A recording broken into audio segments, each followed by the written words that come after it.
guys.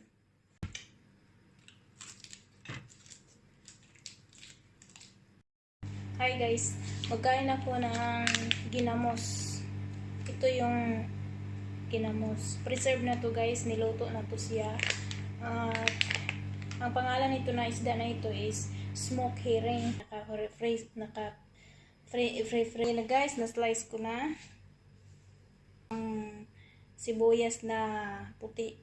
Tapos lagyan natin ng kunting vinegar at lemon. No, you cannot eat this one. No. You have food la. You have food. At lagyan din natin ng konting oil. Jet zaiton. Olive oil guys.